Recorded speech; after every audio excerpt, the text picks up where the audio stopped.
Hi, I'm so excited you've joined us. I just want to say hi to my Facebook Live and to LinkedIn.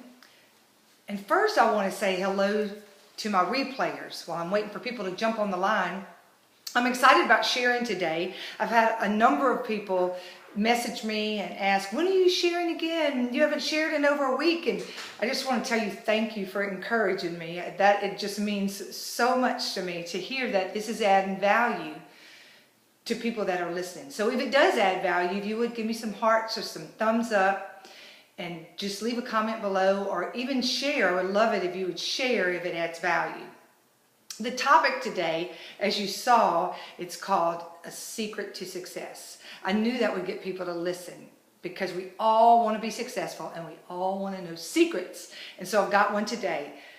The reason I know it's a successful tip, I know that this will add value and change your life if you apply it, if you make it applicable to your personal life or your professional life, because I coach people and so often I see this. And I'll start with telling you it's the spirit of offense. And none of us like owning that or even thinking that we have it, but we all do. We all have it. We operate in it more than we'd like to own. Give me some thumbs up if this adds value. So I want to share in Luke 17, Jesus is talking to his disciples, and he said, it is impossible that there will be no offense. That's impossible because you're going to have an offense. So it's impossible that there'll be no offense, but woe to those of whom it comes. Okay, so that's just like, whoa. So the spirit of offense is going to be around us. We're going to come upon it. We're going to even feel it. But woe to the one of whom it comes.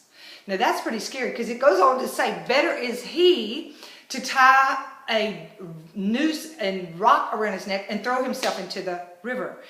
There's a number of times where it talks about a bitter root or a bitter root of offense, and it causes harm to many. And this is what so often I've seen people, especially in marriages and remarriages or close friendships where there's a battling going on. I want to give you this example because you can kind of understand when you might be in a spirit of offense and you don't even know it. For example, a man and a woman might be arguing and both trying to prove their point. Or it could be two men in an office or two women in an office, but I see it so much in marriage. It causes so much damage in marriage. So let's say the man wants to be right and the woman wants to be right, and so they're basically complaining or fighting or defending their reason. So when you do that, you're basically causing division. And so if you have a spirit of offense, it causes division. And when division happens, there's no unity. So that's the secret. The secret to success is unity.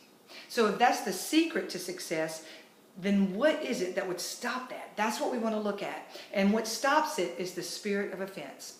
So if you're thinking, well, what happens when somebody does something and they're wrong? Or what happens when I know I'm right and they're not? So I just want to give you 3 ways to work on having unity versus the spirit of offense. Now, I will say this. When you are in unity, there's an agreement that happens, and there's power in agreement. There's power in 2. You'll even see that when you sign legal documents. You'll have to have someone sign showing that these 2 parties, you have a third party like agreeing or witnessing. And so when you have 2 parties come together, there's an agreement that forms that's like a bond. So when there's division, it's like there's no stable foundation. And that's in a marriage, that's in a workplace, that can be between friends. It doesn't even matter. It's the same principle applies. So the secret to success is unity. And so what you don't want to be in is you don't want to be in the spirit of offense, which creates division. So today I want to share with you, so how do you not have a spirit of offense? What happens when that comes upon you? Or maybe you're in a relationship where somebody else has a spirit of offense. So these are the 3 tips I want to share. Number 1, give up the need to win. Because if you're in a relationship and you have to win, you're not going to win in the big picture. If it's a relationship with your boss and you have to win, you have to win. Because so often when you just allow the situation to play itself out, the person that thinks they're right, if they're really wrong, they'll find that out. They'll find that out on their own. You don't have to be the one to deliver that information to them. So first of all is give up that need to win. If it's half the time, it's not important. It's more important for unity or for coming together and not creating that spirit of division. So that's number one. Number two is what the young kids say now is, you threw me under the bus. I can't believe you threw me under the bus, Mama. And that just means don't point the finger. Don't blame. If you cannot point the finger at another person, then that's going to dissipate that spirit of offense with each other. And so if you, let's say you're in your office. Let's use an example. Let's say you're at your workplace and you're pointing your finger at a coworker because you know what they did. Maybe they left the copy machine open and that's a rule, and you know they did it. You don't have to necessarily go tell on them. Sometimes that'll take care of themselves. So number two is don't point blame. Don't point the finger. Don't throw them under the bus. A lot of times they'll throw their own self under the bus. That old saying, leave them enough rope and they'll hang them on their own selves. And thirdly, be teachable. Be coachable. You know, a lot of times when you're smart, and you're in your business workplace and you know you're on your game, and it's real hard sometimes, and maybe you're the leader, maybe you're the boss, and you're not going to get your team to line up. A good leadership goal or rule is to yourself be teachable. If you're not teachable, it's hard for people under you to be teachable or coachable. So number one is decide just to give up that need to win.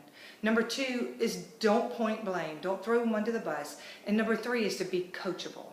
And all three of those keys, if you implement those and you just make it your decision, your life goal to be in unity when at all possible. Now I know sometimes there's situations you can't be in unity with, but we're talking about on day-to-day living in key relationships.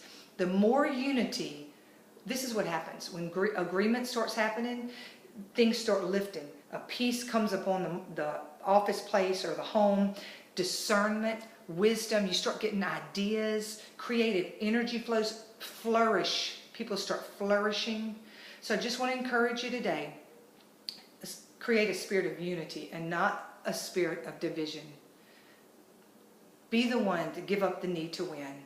Be the one to not point the finger, and be the one to be coachable. Thank you. And hey, Lisa, give me some thumbs up if you enjoyed it. If you would, share it with a friend. And I thank you for watching.